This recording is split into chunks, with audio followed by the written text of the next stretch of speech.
తిరుపతి పుణ్యక్షేత్రంలో పవిత్రమైన లడ్డు కల్తీ అయిందని చెప్పేసి కూడా కొద్దిగా ఇష్యూ నడుస్తుంది. దానిపైన కూడా ఫోరెన్సిక్ నివేదిక కూడా ఇచ్చారు. కానీ వాటిలో అక్రమాలు జరిగాయని చెప్పేసి కూడా సాధు సంతులు కూడా తమ అభిప్రాయాన్ని వెలిపిస్తున్నారు. దానిపై తిరుపతి లడ్డు కల్తీ గురించి మనతో మాట్లాడడానికి సాధు మహారాజ్ గారు ఉన్నారు. చెప్పండి, ఇప్పుడు తిరుపతి లడ్డు పెద్ద ఇష్యూ జరుగుతుంది. గత ప్రభుత్వంలో కూడా కల్తీ నెయ్యి వాడారు, ఇంకా వివిధ రకాలమైన అసలు వాడకూడని పదార్థాలు కూడా దాంట్లో వాడారని చెప్తున్నారు. ఇప్పుడు కల్తీ పైన కూడా ఒక నివేదిక వచ్చింది, కానీ గత ప్రభుత్వం కూడా దాంట్లో ఏం కల్తీ జరగలేదని కూడా వాళ్ళు చెప్తున్నారు. దీనిపైన మీ ఒపీనియన్? విలేకరి మిత్రులకు శుభోదయం. చూడండి, దయచేసి సమాజంలో దేవుణ్ణి ఎందుకు మొక్కుతారనేది మొట్టమొదటి ప్రభుత్వాలు ఆలోచించాలి. శాంతి కొరకే కదా దేవుని దగ్గరికి వెళ్ళేది. తిరుపతి వెంకటేశ్వరుడు అంటే కలియుగ దైవం అనేది ప్రాశస్తం.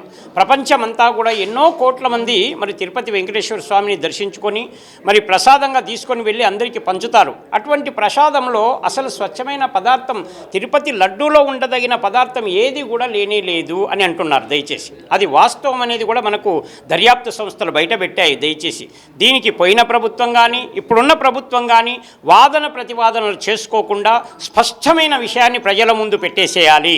దయచేసి ఆఖరికి శనగపిండికి బదులుగా ఏదో రకరకాల ఫ్లేవర్స్ వాడారు, ఆ వనస్పతులు వాడారు. వనస్పతులలో కూడా మరి కాటన్ సీడ్ వాడడము, ఇవన్నీ కూడా దయచేసి హిందూ సమాజం మీద స్పష్టమైన కుట్రగానే మేము భావిస్తున్నాము. హిందూ సమాజం అంతా ఈ విషయాన్ని గుర్తించి మన హక్కు, మనం అక్కడ డబ్బులు వెంకటేశ్వర స్వామికి మనం ఇవ్వడం కాదు, ఆయన వడ్డీ కాసుల వాడు చేసిన పాపాలను వడ్డీతో పరిహారం చెల్లించుకుంటాడు కనుక దయచేసి హిందూ సమాజము ప్రతి విషయాన్ని హక్కుగా భావించి ముందుకు వెళ్ళి అడగవలసిన అవసరం ఉంది, ప్రభుత్వాన్ని నిలదీయవలసిన అవసరం ఉంది. మరి మిత్రులు చెప్పినట్లు దయచేసి పోయిన ప్రభుత్వమైనా ఈ ప్రభుత్వమైనా కూడా చేసిన లోపాలనేటటువంటిది, పోయిన ప్రభుత్వం చేసిన పాపం మహాపాపము.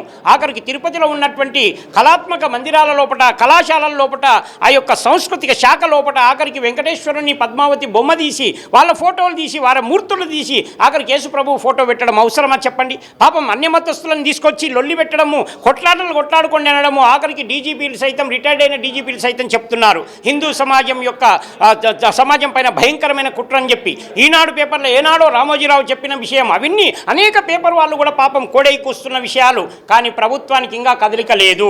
మీడియా మిత్రులందరూ కూడా చాలా స్పందిస్తున్నారు బాధ్యతాయుతంగా. జ్ఞానులందరూ కూడా పామరుల నుంచి పండితుల వరకు ప్రతి ఒక్కరు కూడా తిరుపతి విషయంలో మరి ఆ కాశీ తర్వాత మనకు తిరుపతికి వెళ్ళాలని చెప్పి ప్రతి ఒక్కరు తప్పిస్తారు. మరి తిరుమల కొండల్ని మనం ఇంతకుముందే వైఎస్ రాజశేఖర రెడ్డి అంత శక్తివంతమైన లీడర్ అన్న మాట ఏంటి చెప్పండి?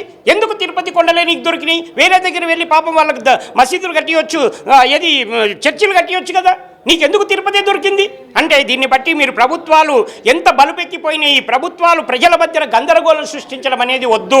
దయచేసి మనం కూడా ఆత్మీయంగా మనం తెలుసుకుందాం. ఎవరు కూడా ఇప్పుడు నేనొక్క స్వామీజీని ఏదో సాధించాలని అంటే కాదు, నా వెనుక ఉన్నటువంటి స్వామీజీలు, నా వెనుక ఉన్నటువంటి సమాజము, అనేక సంస్థలు, అది సత్యం తెలుసుకోవాలి. మనం ఒక్కడం అహంకారపూరితంగా ప్రవర్తించవద్దు.